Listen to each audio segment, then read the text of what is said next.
Flow is an animated film done by a Latvian animator group, and let me tell you, this film is something special. So this 10-minute rant is going to be a lot of praise for this, and it's also going to be an attempt at some sort of explanation of this film. Once I was done with this film, I felt very complete, but at the same time, I also felt rather incomplete. There are some plot inconsistencies in this movie that I believe are put there on purpose, and so I want you to look out for them, and this is going to get into some heavy spoilers here.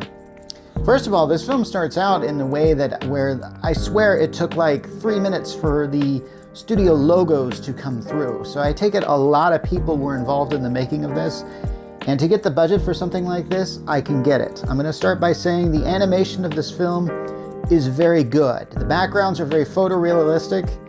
There's times where if the focus is on the animals, occasionally your,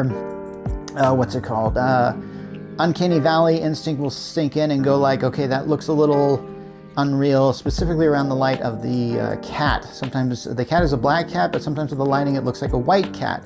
But that is how lighting, I think, realistically works, so I'm going to give that a pass. And I'm honestly going to give this film an A. If you're not familiar with this film, it takes place on some planet, and I believe that this planet is not Earth. I don't know if it is or not. It could easily be, but the film goes out of its way not to tell you that. In fact, there is not a single line of dialogue in this film, something that I admire absolutely and completely. It follows a cat who is essentially, it starts out in a place where this cat lives in some sort of, I don't know, I would say cabin, but this is a very nice looking home out in the wilderness. I think we're supposed to assume that the cat always lived there, but at some point in time in this planet's history, some catastrophic event has taken place. We don't really know what it is. I've heard some theories about it, but flooding is involved. So maybe the ice caps melted or something like that. That seems to be honestly, I actually think that maybe they're trying to go for that due to the messages in this film, and I'll get to them. So, at one point in time, the cat just simply can't stay at this place where it's staying at because the water levels are rising, and at one point in time, it starts to flood and there is a huge wave.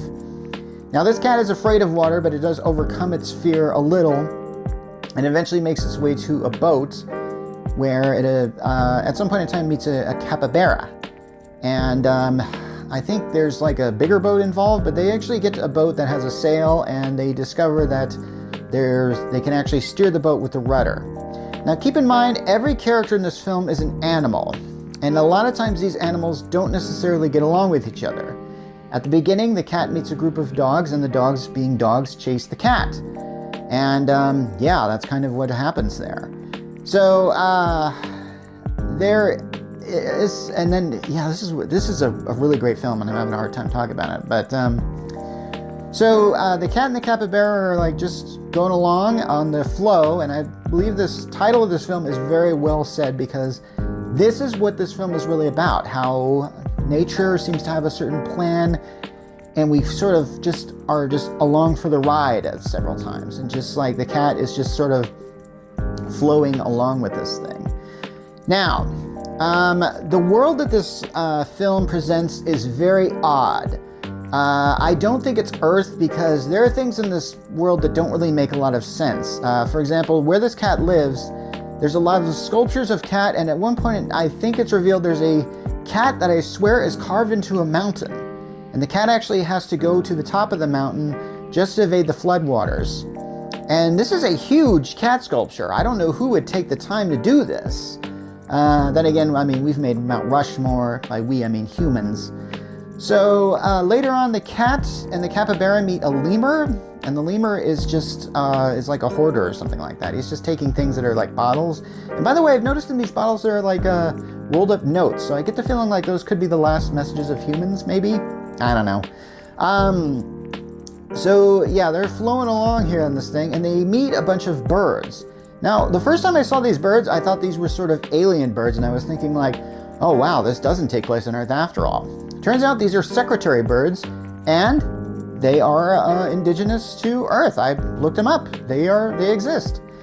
So the secretary birds are starting to bully the cat, but one secretary bird steps up to the other birds and says, "Cut it out." Well, squawks it is because there's no dialogue in this film. And the other birds gang up on this one bird and injure him to the point where he can't fly.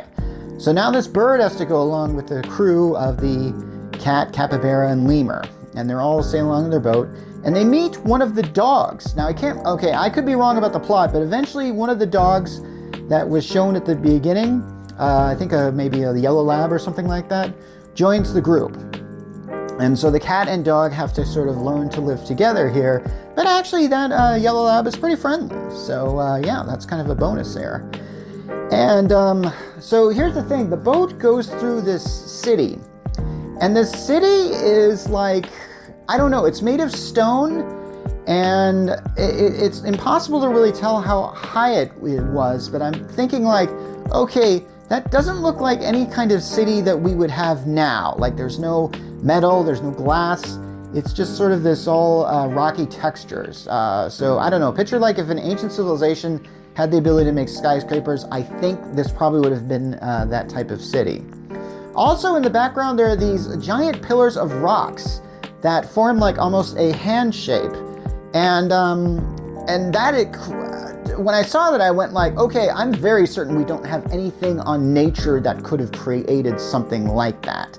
But I don't think that the humans or whatever indigenous beings or that created this thing would have created that. That didn't really make a lot of sense to me. So as they're going through this, sailing through the city, they notice a whole bunch of the dogs. And this is, I think, one of the interesting points about this film. This group of dogs is led by an alpha dog, and at one point in time, the cat sort of learns to overcome its fear, dives into the ocean, grabs a bunch of fish, and just kind of deposits them on the boat, and then shares them with the others. And this animal is learning to share. Now, I don't know I think animals do have the ability to share. I'm assuming that mother dog will hunt down something and then maybe try and distribute it to its young, or something like that. So the fact that these animals are learning to share amongst different species of each other is, I think, progress in this story. And then as soon as the dogs get on the boat, not the yellow lab, but just one of the dogs just sees the pile of fish and just eats it, doesn't bother to share it with his other dog friend. You can see the other dogs just sniff the air and going like, "Hey man, there was fish there, what's up?" Excuse me. In the meantime, there's this plot line where the cat and the bird ascend to the tops of one of these massive pillars, and there is steps leading up to it. So the humans must have carved them there, or whoever, I don't think cats could have done that. And there's a really interesting scene where that bird gravity just sort of turns off, and the cat and the bird are flying upward to this weird sort of starry background. And the bird sort of takes off and is never seen again. Now the cat tries to meet up with the boat back on the bottom, which has all his friends in it, and he loses sight of it and tries to swim to it, and then suddenly the land just sort of comes up. Now I don't know what kind of geological or whatever, tectonic, I don't even know what the proper science is that could cause this. So I did not even know what to even think about this. Ditto the bird ascending to the heavens, and that I kind of felt like for the most part, this film is very believable. So here's the thing. Once the cat gets back to the land, it discovers that the boat that they've been riding on is stuck in a tree. And this tree is hanging over a cliff because there's land now. So basically the animals have to work together to get that boat as close to the tree as possible so the capybara who's trapped on it can jump off. But the other dogs there, they see a rabbit and they just run away, all except the yellow lab. And so here's the thing. They find that there's this, once they get the capybara off, they find this beached whale. And then the deer start running ahead of them. Now, earlier in the film, when the deer started running, the wave followed.